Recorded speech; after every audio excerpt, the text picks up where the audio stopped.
স্কুলে যাবে কিনা, স্কুল যাওয়ার সময় হবে আর কমলে কমলে পালিয়ে যাবে, আর পাড়া মই খুঁজে পাওয়া যাবে না। বল আগে স্কুলে যাবি কিনা, তোকে আজ মেরেই ফেলবো।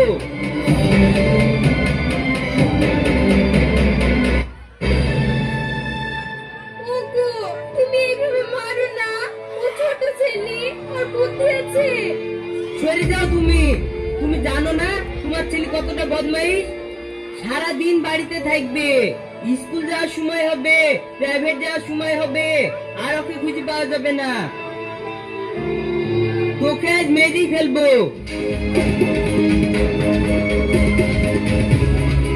ও তো বাবুকে ছাড়বে না, মারতে মারতে মেরে ফেলবে। এখন কাকে বলবো ঠেকাতে?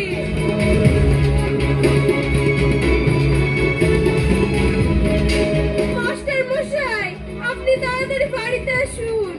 বাবু স্কুলে যায়নি বলে আর আব্বাকে ধরে মারছে, আমি ছাড়াতে পারছি না। আপনি গিয়ে একটু ছাড়ান।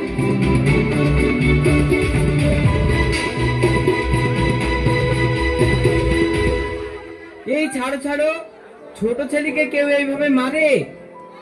মাস্টার মশাই, আপনি জানেন না তাই প্রতিদিন স্কুলের সময় হবে, প্রাইভেট যাওয়ার সময় হবে, আর ওকে খুঁজে পাওয়া যাবে না। আমরা গরিব মানুষ, যতক্ষণ খাটি ততক্ষণ আমাদের আঁখা জ্বলে। ওকে কষ্ট করে পড়াশোনা করাচ্ছি, যা ওকে লোকের বাড়িতে মুনিশ খাটতে না হয়। লোকের মুনিশ খাটা যে কত কঠিন, যে খাটে সেই জানে। ছোট ছেলে ওইভাবে মারলে হবে? ভালোবেসে একটু বুঝাইতে হবে, এইভাবে মারলে হয়? বাবু, বাবা মা তো সন্তানের ভালোই চায়, পড়াশোনা না করলে হবে? শিক্ষা একটা সমাজ ব্যবস্থা, একটা জাতি, একটা দেশের পরিবর্তন আনতে পারে। পড়াশোনাকে ভয় করলে হবে? যাও, তুমি রেডি হয়ে এসো, আমি এখানে দাঁড়াচ্ছি। যান, আপনি ওকে রেডি করে দিন, ও আমার সঙ্গে স্কুলে যাবে।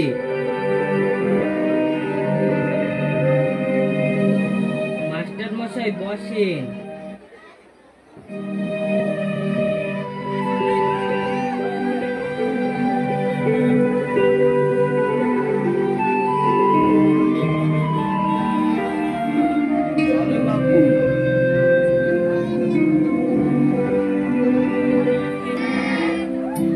বসো বসো।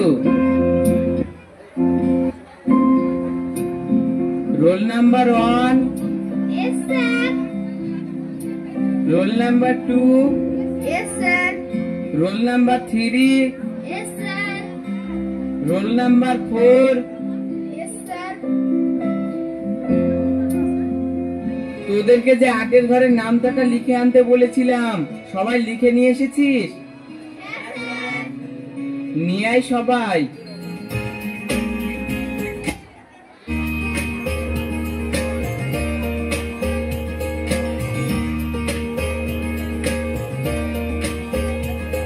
এই শামিম, তুই আটের ঘরের নামটাটা পড়ে শোনা।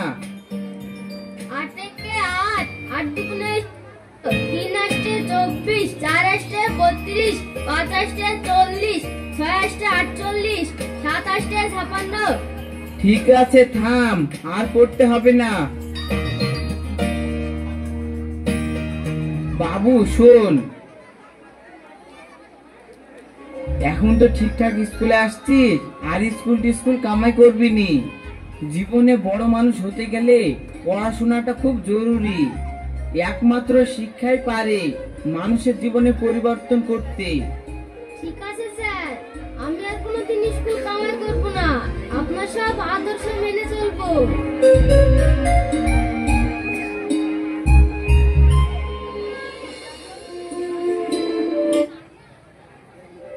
আব্বা, কলেজে ভর্তির জন্য আর 5,000 টাকা লাগবে।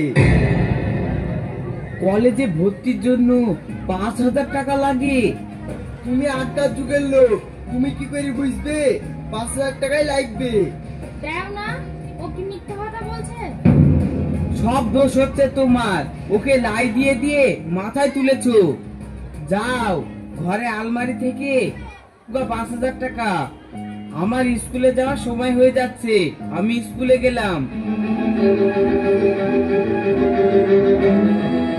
বাবু টাকা।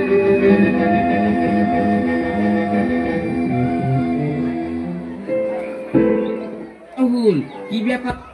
শামীম কদিন থেকে স্কুলে আসছে না? ওর কদিন পরে উচ্চ মাধ্যমিক পরীক্ষা, এক সময় করলে হবে? স্যার আপনি জানেন না শামীমের আব্বা স্ট্রোক হয়ে মারা গেছে। আমি তো শুনিনি রে, তার জন্য ওই স্কুলে আসে না। আমি বাড়িতে বাড়িতে ঢুকবো। শামীম কোথায়? শুনলাম শামীমের আব্বা মারা গেছে। হ্যাঁ স্যার, 5 দিন হইল শামীমের আব্বা স্ট্রোক হয়ে মারা গেছে। আর শামীম মাঠে ছাগলের লেগে দুটো ঘাস আনতে গেছে। ওকে মনে হয় আর পড়াশোনা করাতে পারবো না স্যার। আমি মেয়ে মানুষ, ওকে কিভাবে পড়াবো? না না, এই কথা বললে হয়? ও ভালো স্টুডেন্ট, উচ্চ মাধ্যমিক পরীক্ষা দিবে, ও সায়েন্সে খুব ভালো। তার উপরে আর বাপ নাই, আমি ওকে একা কি করে পড়াবো? তোমাকে এই নিয়ে চিন্তা করতে হবে না। ওর বাপ নাই তো কি হয়েছে, আজ থেকে ওর পড়াশোনার সব দায়িত্ব আমার। ওই দেখুন স্যার, শামীম চলে এসেছে। স্যার আপনি? মা, স্যারকে বসতে দাওনি? স্যারকে চেয়ার এনে দাও বসার জন্য। না রে, বসবো না, তুই কাছে আয়। শোন, সামনে তোর উচ্চ মাধ্যমিক পরীক্ষা, তুই কাল থেকে স্কুলে যাবি। তোর বাবা নাই তো কি হয়েছে, আজ থেকে তোর পড়াশোনার পুরো দায়িত্ব আমি নিলাম। স্যার আপনাকে যে কি বলে ধন্যবাদ দেব, আপনাকে ধন্যবাদ দেওয়ার মতো আমার কাছে কোনো ভাষাই নেই। থাক, আপনাকে আর ধন্যবাদ দিতে হবে না। মা বাবার পরবর্তী স্থান শিক্ষা গুরুর। শামীম, আমি তাহলে বাড়ি গেলাম, কাল থেকে স্কুলে যাস।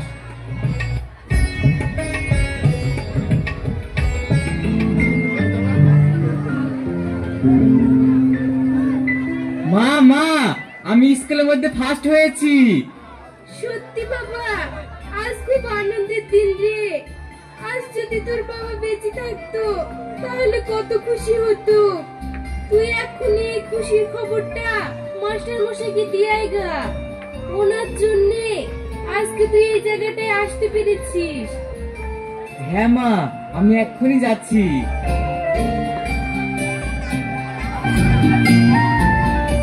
স্যার স্যার, এই দেখেন আমি স্টার মার্ক পেয়েছি। খুব খুশি হলাম রে বাবা, খুব খুশি হলাম। এইভাবে পড়াশোনা করে তোকে অনেক বড় হতে হবে। আমার একটাই দুঃখ থেকে গেল, গ্রামের সব ছেলে মেয়েদেরকে পড়াশোনা করিয়ে মানুষের মতো মানুষ করলাম, কিন্তু আমার ছেলেটাকে মানুষের মতো মানুষ করতে পারলাম না। স্যার, ভাবছিলাম কলকাতায় গিয়ে ভালো কলেজে ফর্ম তুলে ওখানেই ভর্তি হব। হ্যাঁ হ্যাঁ, সে তো খুব ভালো কথা। রিয়া, ও রিয়া, ঘর থেকে 1,000 টাকা নিয়ে এসো তো।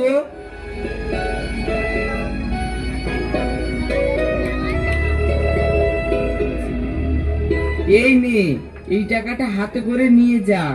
আর গিয়ে যখন যখন দরকার হবে আমাকে ফোন করিস, আমি পাঠিয়ে দেব। আমি তোকে দোয়া করি তুই অনেক বড় হো। স্যার, আসছি তাহলে। ম্যাডাম, আসছি। হ্যাঁ বাবা, এসো।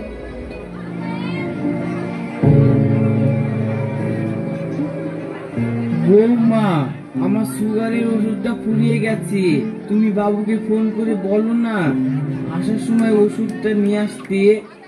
আপনার কি কোনো কাজ নেই? আপনার ছেলে যে ইনকাম করে সংসার চালাতেই ফুরিয়ে যায়। একটা ইনকাম আর চারদিকে খরচ। বৌমা, তুমি এরকম কথা বলতে পারলে? তোমার শাশুড়ি বেঁচে থাকতেও আমার সঙ্গে এইরকম ব্যবহার করেনি। আমার মনে হচ্ছে ও মারা যাওয়ার পরে আমি পরাধীন হয়ে গেছি। আমি মাস্টারি করে যা টাকা গুছিয়েছিলাম সব তোমার স্বামীকেই দিয়েছি। আর আমি কটা ওষুধ আনতে বলেছি বলে তুমি আমাকে এইরকম কথা শোনালে। ঠিক আছে, আমার ওষুধ আনতে হবে না, আমি পেনশনের টাকা তুলে আমার ওষুধ নিয়ে আসছি। শোনো, আমি তোমার বাবার জ্বালাই আর পাচ্ছি না। তোমার মা মারা যাওয়ার পর থেকে তোমার বাবা আমার মাথায় উঠে বসেছে। শুধু হুকুম আর হুকুম, ইয়াই করো ওয়াই করো, ইয়াই দাও ওয়াই দাও। তোমার বাপের জ্বালায় আমার বাপের বাড়িতেও যেতে পারছি না। তোমার বাপের ঠেলায় আমি আর ভাত খুলতে পারবো না। তোমার বাপ যদি এই বাড়িতে থাকে তাহলে আমি আর এই বাড়িতে থাকবো না, এক্ষুনি চলে যাবো। এই আর কটা দিন থামু, বাড়িটা রেজিস্ট্রি করে নি, তারপরে ওকে ঘাট ধাক্কা দিয়ে বাড়ি থেকে বের করে দেবো। ওই দেখো তোমার বাপ আসছে। আব্বা, তোমার তো বয়স হয়ে গেছে, কখন কি হয়, তুমি এই বাড়িটা আমার নামে রেজিস্ট্রি করে দাও। তুই কি বললি? আমার যত ব্যাংকের টাকা পয়সা জমি জায়গা সব তোকে দিলাম, তুই সব উড়িয়ে দিলি, আবার এখন বলছিস বাড়ি রেজিস্ট্রি করে দিতে? আমি কোনোদিনও তোর নামে বাড়ি রেজিস্ট্রি করে দিব না। আমি মরে যাব, তারপরে তুই পাবি। কি বললা? তুমি বাড়ি রেজিস্ট্রি করে দিবা না? তোমার এই বাড়িতে থাকা হবে না, বেরিয়ে যাও এই বাড়ি থেকে। সত্যি অসীমদা, তোমার মতো ছেলে যেন কারো ঘরে না জন্মায়। মাস্টার মশাই একজন এ এলাকার সম্মানীয় মানুষ, যার শিক্ষার আলোয় গ্রামের প্রত্যেকটা ছাত্রছাত্রীর জীবন আলোকিত হয়েছে, আর তুমি তাকে ঘাট ধাক্কা দিয়ে বাড়ি থেকে বের করে দিচ্ছ। মাস্টার মশাই, আপনি কোনো চিন্তা করবেন না, আমি আছি। আপনি যদি না থাকতেন তাহলে আমি আজ এই জায়গায় পৌঁছাতে পারতাম না। আপনার নীতি আদর্শ মেনে চলে আজ আমি কলকাতা শহরের সব থেকে বড় ডাক্তার। আজ থেকে আপনি আমার বাড়িতে থাকবেন। ওরে দেখ রে দেখ, তুই আমার নিজের সন্তান, তোর শরীরে আমার রক্ত বইছে, তাও আমি তোকে মানুষের মতো মানুষ করতে পারিনি। আজকে আদর্শবান একটা ছাত্র ছিল বলে ও আমার বিপদের দিনে পাশে দাঁড়িয়েছে। জাতি মেরুদণ্ড।